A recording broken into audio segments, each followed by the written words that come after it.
I'm just staring at this giant stack of books that I'm getting rid of and I can't get over it. Hey guys, it's Kesara and today I'm gonna be doing a book unhaul. So you might have noticed some of my shelves are a little bit messier than they normally are, and that's because I'm going through a massive bookshelf reorganization. I haven't really touched my shelves at all in the past like 2 years to 2.5 years. So it's time to like change things around, especially since they're like super overcrowded. So the first step on that is to unhaul some books. So I'm basically purging my shelves of all books that I pretty much don't think either I'll never read or I'll never read again, or just books that I've grown out of or books that I just didn't like. So there's a lot on this list. There are so many. Like I don't even know how to start this because this video is going to be like super long if I go into each of these in depth. So I don't think I will be doing that. I'll probably just do it by like category. Just for the sake of time, let's just get into it. So we're gonna start with ones that are not that big of a deal that I'm getting rid of because I just have duplicates of these books. So I'm still keeping a copy of these books just in a different format. So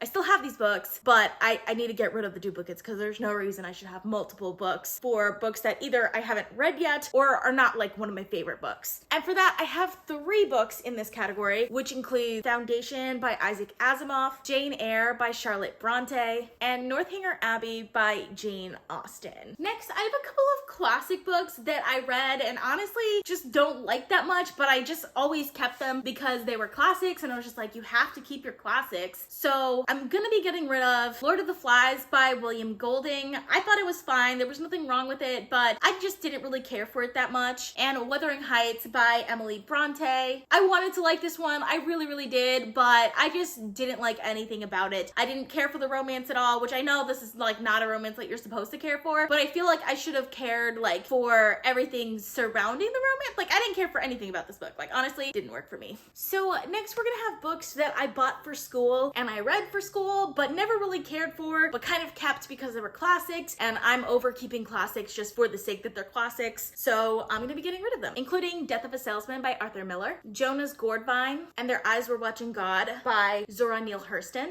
Thousand Cranes by Yasunari Kawabata, No Exit and 3 Other Plays by Jean-Paul Sartre, The Scarlet Leather by Nathaniel Hawthorne, The End of an Affair and The Third Man by Graham Greene, Master Harold and the Boys by Athol Fugard, Like Water for Chocolate by Laura Esquirel, The Awakening by Kate Chopin, The Stranger by Albert Camus, and lastly, A Dance to the Music of Time by Anthony Powell. Then we have all of these Regency era historical romance novels. I just think it should be obvious by now that Regency era historical romance novels are not my thing. I almost always end up hating them. So the top one we have is The Duke with the Dragon Tattoo by Carrie Byrne, which was a gift, so that's why I haven't gotten rid of it yet. And then we have all of my Lisa Kleypas books, which I've already gotten rid of most of my Regency era historical romance because I knew I didn't like them, but I kept the Lisa Kleypas ones because they're like the first ones that I picked up that I kind of liked back then, but I'm literally never gonna reread first Wallflower series that I read, and like I don't see myself moving on the newer series. Not gonna happen. Next, I have a bunch of romance novels that I've read that I just never see myself rereading, including The Notebook, At First Sight, Safe Haven, and Dear John by Nicholas Sparks, the Three Sisters Island trilogy by Nora Roberts, including Dance Upon the Air, Heaven and Earth, and Face the Fire. This series actually got me interested in Nora Roberts because I realized that she wasn't just like a romance author. She has a lot of like fantasy in her romances, but they're kind of very paranormal fantasy, not like your vampire werewolf sort of paranormal fantasy. So like not cringeworthy, like they're still good, but I just don't see myself getting back into this type of book again. Also by Nora Roberts, we have the Gallagher's trilogy, including Jewels of the Sun, Tears of the Moon, and Heart of the Sea, which by the way, these are some of the most beautiful paperbacks I've ever seen because they're not only paperback, they have like the little flap in front and they just like, they're just so beautifully done, but I will never read these again. Once was enough. I enjoyed them. I got my enjoyment out of them and I really don't see myself ever picking these up again. Then by Christina Lauren, we have Love in Other Words and Twice in a Blue Moon. Honestly, I don't remember if I've read these or not. I've read a few by Christina Lauren. I listened to the audiobooks and honestly, I don't care for them very much. So even if I haven't read these, I probably will never pick them up. Then we have several books by Colleen Hoover, including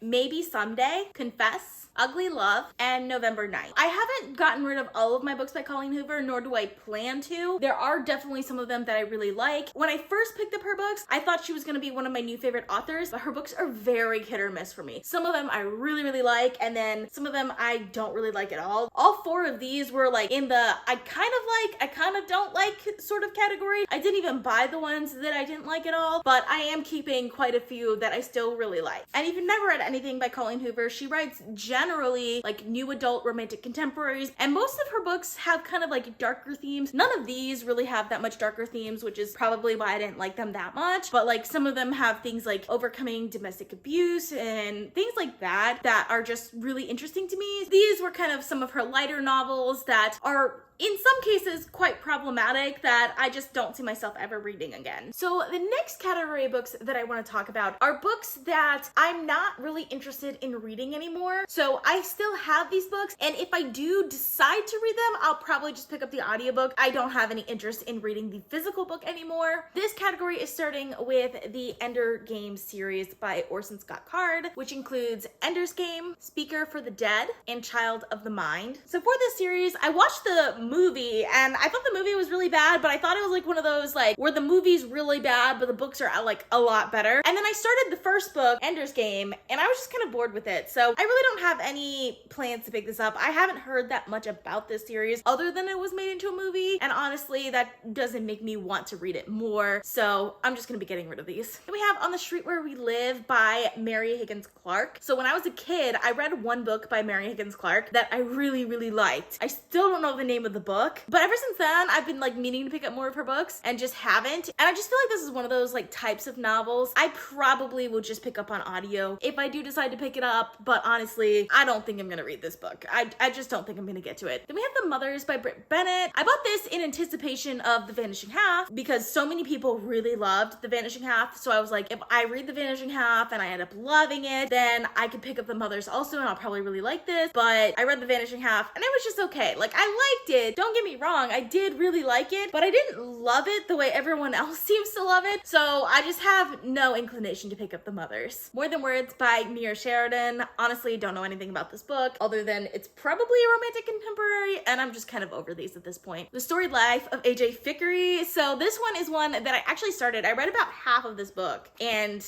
then I put it down. I was actually listening to it on audio, and it's an interesting book. It is like quirky and fun, but like it didn't seem to really have a point, and I just don't see myself reading the physical copy of this book. Maybe I'll pick it back up on audio at some point in the future, but I'm probably never gonna pick up this physical book, so might as well clear out my shelves. Then we have The Passage by Justin Cronin. I think this is another one of those books that I found out, oh, there's a movie coming out about it, so let me try it. I'll probably like it. I think it's actually not a movie. It might be a TV show. It's a television series, my bad. But either way, I'm not interested in this. It's like half horror, half sci-fi, which I'm sure will be fine, but it's like dystopian, which I'm fine with dystopian. Every once in a while, there's a good dystopian that I end up really liking. But for the most part, dystopian is not like my favorite types of sci-fis. I prefer like more hard sci-fi, so I don't know. I just don't see myself picking the physical book for this one up. If I do decide to pick this up, like in years in the future, most likely, because I don't see this anytime soon, it'll probably be on audio. An American Marriage by Tayari Jones. So this is a contemporary novel that I picked up, I want to say like 4 years ago. Really excited to read it and just never got around to it. And now I just feel like if I do decide to pick this up eventually, it'll definitely be on audio. Like I'm not gonna be picking up the physical book, so I don't see a reason to have it on my shelf. So kind of along the same lines, we have The Wife Between Us by Greer Hendricks and Sarah Buchanan. Again, this is a popular actually thriller like author duo, but if I do decide to pick up this book, it'll probably be on audio, and I really have zero inclination to pick it up anytime soon. The Book of Boy by Catherine Gilbert Murdoch. So I picked this up for, I think it was 2019, it might have been 2020, I don't remember for sure, but there was Middle Grade March. This was like the main book that everyone was reading, but I didn't get it till like many weeks later,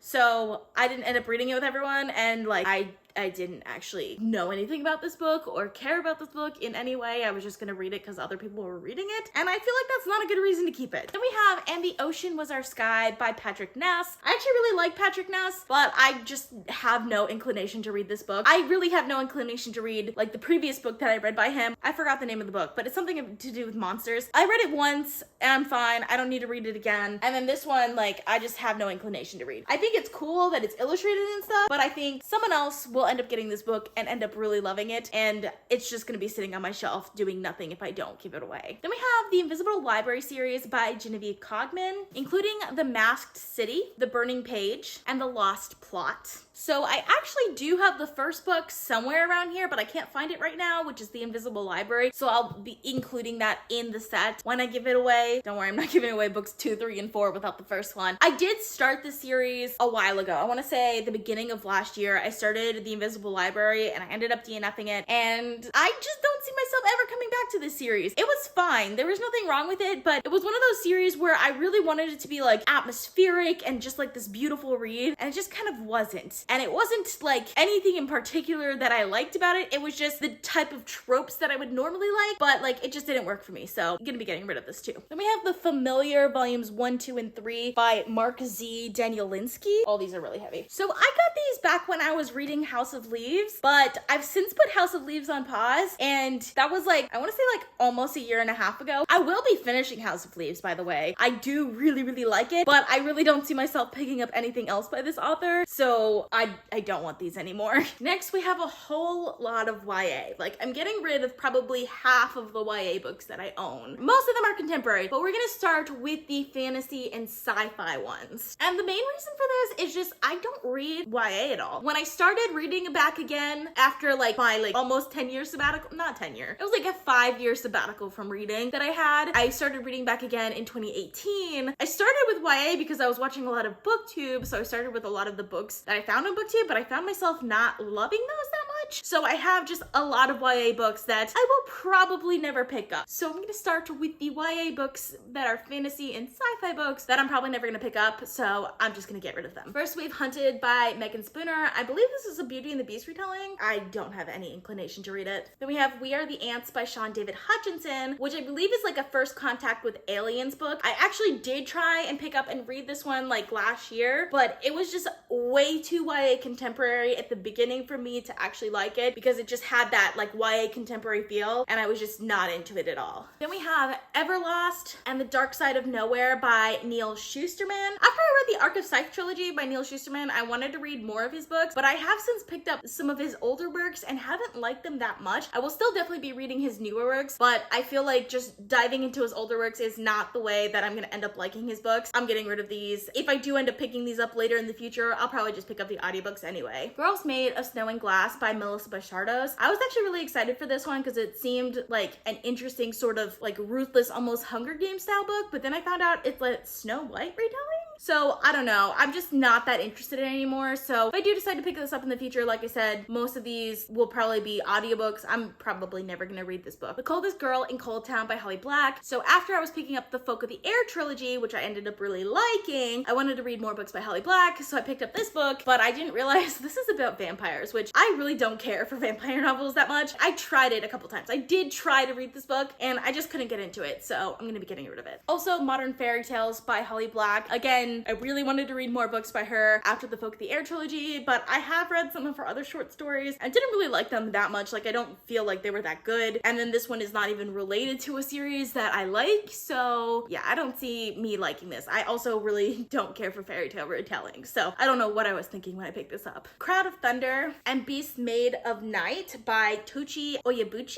I don't know if that's not how you pronounce his name or her name. I have no idea. I thought I would end up liking this series just because it seems like a high fantasy series, but I've heard like not so good things about these books, and I don't know, because they're YA, I just feel like if I don't hear good things about it, or if I hear people specifically saying not so good things about it, then I probably won't like it. If I end up liking a YA book, it's generally an exception for me. Just the fact that these aren't getting the best reviews from people, I don't really see myself even picking these up. Infinity Sun by Adam Silvera. I've never read anything by Adam Silvera. I honestly don't even know how I got this book, especially considering that it's a signed book. I mean, the cover looks really cool. If it was a YA book, I might consider it, but honestly, I don't have the time for it. I don't know anything about this book, and if I do decide to pick it up, I'll probably pick it up on audio. Not that interested in it. The Smoke Thieves by Sally Green. So this one was recommended to me. For a while, I was just like, yeah, I'm really into it. I really want to read it. But I didn't realize that it was YA when it was recommended to me, and now I just don't don't have any inclination to read it. The first 3 books in the Shatter Me series by Tahara Mafi, including Shatter Me, Unravel Me, and Ignite Me. So when I first got this series, like I said, almost 4 years ago, I started the first book in the series and I was just like, why are people recommending this? These are so bad. So I DNF'd it. I don't even know why I've held it on so long. I think just in the hopes that I would pick it up someday and end up loving it, but I just had no plans to do that, like pretty much ever. So yeah, not gonna be picking these up. Then we have the Illuminae Files series by Amy Kaufman and Jay Kristoff, including Illuminae, Gemina, and Obsidio. So I actually did pick up the series. I read Illuminae and I believe part of Gemina, and then I stopped reading it, and I just don't really have that much inclination to pick it up. I enjoyed the first book, mind you. I enjoyed it a lot, but I just feel like it's not the type of book that I typically read anymore, and I'm just not that interested in reading this series anymore, and I'm sure there's someone out there that are gonna get these books that are gonna absolutely love them, so I feel like it's just time for me to pass these on. And lastly, this is technically new adult, but in my head, I pretty much consider it YA because that's how it reads to me, and that's the Queen of the Tierling series by Erica Johansson, including Queen of the Tierling, Invasion of the Tierling, and Fate of the Tierling. So this is a series that I have read in full already. I just thought it was okay. I thought the first book was actually pretty good. I thought it was a really good start to a series, but starting with the second book, it started going like in a weird direction that I just didn't like, and then I just didn't care for the rest of the series. I just didn't care for the series that much. I think I still ended up giving all of these books like in the 4-star range, so they're not bad, but I'm literally never gonna read these again, and I probably will never talk about these on my channel again, so there's no reason for them to be taking up space on my shelf. The House of the Scorpion by Nancy Farmer. I literally know nothing about this book other than it was a book award winner, but I just don't see myself picking it up, so yeah, not gonna have it. Then I have 2 historical fictions that ended up falling into this stack, so I'm just gonna talk about them also. First we have And I Darken by Kiersten White. So I think this ended up in the stack because I originally thought this was a fantasy book, which is why I picked it up, and then I found out it was historical fiction, and I just had zero inclination to pick it up whatsoever, so yeah, not gonna pick it up. And Salt of the Sea by Ruta Sepetys. When I started getting into historical fiction, this was one of the books that I decided to pick up because I've heard really, really good things about it, but I'm kind of over the whole World War II historical fiction, and the fact that it's YA just doesn't make me want to read it any more than I do. And on top of that, when I read historical fiction now, I generally read them on audio. It's very, very rare that I read the physical version of historical fiction, so if I do decide to pick this up in the future, it'll most definitely be on audio, so there's no reason for me to keep a copy of this book. And now for all of the contemporary YA books that I will be getting rid of, and there are a lot of them. The first is this giant stack of Sarah Dessen books, which are basically just all of the books that she ever wrote, and that's because like when I was a kid, like not even a teenager honestly, I just loved all of her books. Like I got into binge reading her books, so I read pretty much all of these, and then I just kept buying her books as they came out when I was older, and I ended up not liking them half as much as I liked the first few, but I still bought them because they were her books, and I thought that I would just end up liking them, and that just never really happened. So yeah, I'm gonna be getting rid of all of these. Most of these are actually bought used, so it's not like I'm getting rid of a lot of like new books that I bought, but it still kind of hurts to get rid of this many books. We have Speak by Lori Halls Anderson, and this is kind of considered like a modern classic, and I read it. It was fine. I don't even know why I have the physical book because I listened to the audiobook. I just don't see myself ever picking up this physical book. Holding Up the Universe by Jennifer Niven. So I did read this book and it was fine. There was nothing wrong with it. I actually like her other book a lot more. I forgot what the name of that book was. Oh, right here. All the Bright Places, because that one was just like devastating. This one was fine. I enjoyed it a lot. I don't even remember what it was about. I believe it was about a girl who was like very overweight, but I might be wrong about that. It doesn't say on the back cover, which you would think it would say on the back cover. But anyways, I just wanted to read more of this author's works, and like I said, I enjoyed it, but I'm never gonna read it again. Then we have What to Say Next, Tell Me 3 Things, and Hope and Other Punchlines. So I actually did read What to Say Next and Tell Me 3 Things. These are romantic contemporaries. I ended up really, really liking these. I never did get around to Hope and Other Punchlines. I've just grown out of these type of novels. While these were really good, that's why I bought this one, because I'm sure it's fine. Like, I'm sure it's a great book, but I just don't really see myself reading it. If I do read it, I'll pick up the audiobook and we'll see. It'll just be like something random that I decide to pick up, but honestly, I don't see it happening. This one's not a romantic contemporary, but somehow it got stuck in this stack, so I'm just gonna talk about it here, and that's The Grace Year by Kim Liggett. I did not read this book. I picked it up, one, because I really like like the color of the book, which is like such a bad reason to pick it up. But also it was like super trendy at the time when I picked it up. So I was like, I'm gonna read it. And like, I think it's a dystopian. I might be wrong about that, but I just have no inclination to pick it up. So I'm not going to. The Astonishing Color of After by Emily X.R. Pan. This was another book that I absolutely loved when I read it. It's a magical realism book that's following a half Taiwanese character that gets to go meet her family in Taiwan. And there's something about a death too. And there's this bird that she believes is, I think it's her mother. Yeah, her mother's death. And there's this bird that she sees that she believes is like her mother that got turned into a bird. Magical realism at its best. And then there's also this tiny little romance plotline as well. I really love this book. I actually really do, but I'm literally never gonna read it. I'm probably never going to talk about it on my channel, so I don't see any reason to keep it, and I can pass it on to someone who'll end up really loving it. Then we have Letters to the Lost, More Than We Can Tell, and Call It What You Want by Bridget Kemmerer. I actually did read Letters to the Lost and More Than We Can Tell. I loved both of them, especially Letters to the Lost. Really, really loved that one. I don't believe I ever did read Call It What You Want, but again, these are romantic contemporary novels that I've just kind of grown out of, and I really don't see myself picking these up. Like, I do occasionally pick up romantic contemporary novels, but I almost never pick up YA ones anymore just because they just don't work for me as well as they used to when I was younger. So yeah, I don't see myself ever reading these again. Even though, like I said, these two at least were really fantastic. Really, really enjoyed them, and I liked the themes of grief and things like that. They were in here, but not my type of book anymore. Then we have Looking for Alaska, The Fault in Our Stars, and Turtles All the Way Down by John Green. I actually really didn't like Looking for Alaska, but I did enjoy The Fault in Our Stars and Turtles All the Way Down. Turtles All the Way Down in particular, I really liked just because it showed like a way of thinking that I don't understand at all in a way that I understood it really well. I feel like I learned a lot from Turtles All the Way Down, while these two were kind of like more typical like YA contemporary novels. But while I do like John Green's books, I don't see myself reading them again. I feel like a broken record, but I've just grown out of these types of books, so I'm getting rid of them. Everybody Sees the Ants by A.S. King. I have not read this book, but I've heard really good things about it. But again,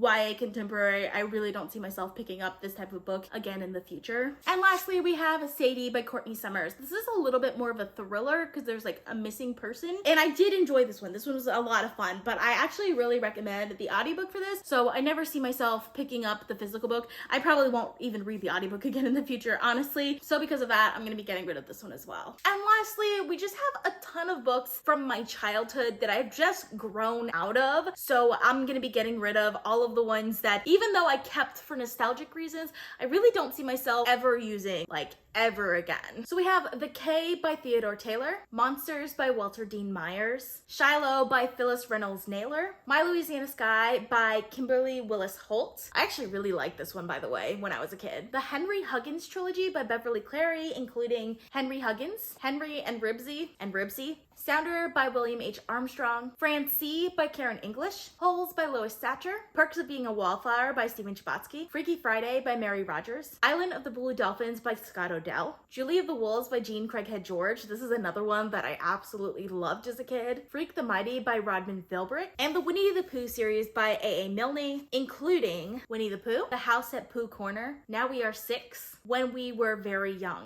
So that is all I have for you guys. I hope you guys enjoyed watching. I post videos on Tuesdays and Saturdays, so consider subscribing. If you'd like to be notified as soon as I upload, you can click that little bell icon. If you like this video, please give it a big thumbs up to support my channel. All social media links are in the description down below. Thank you guys so much for watching, and I'll see you guys next time.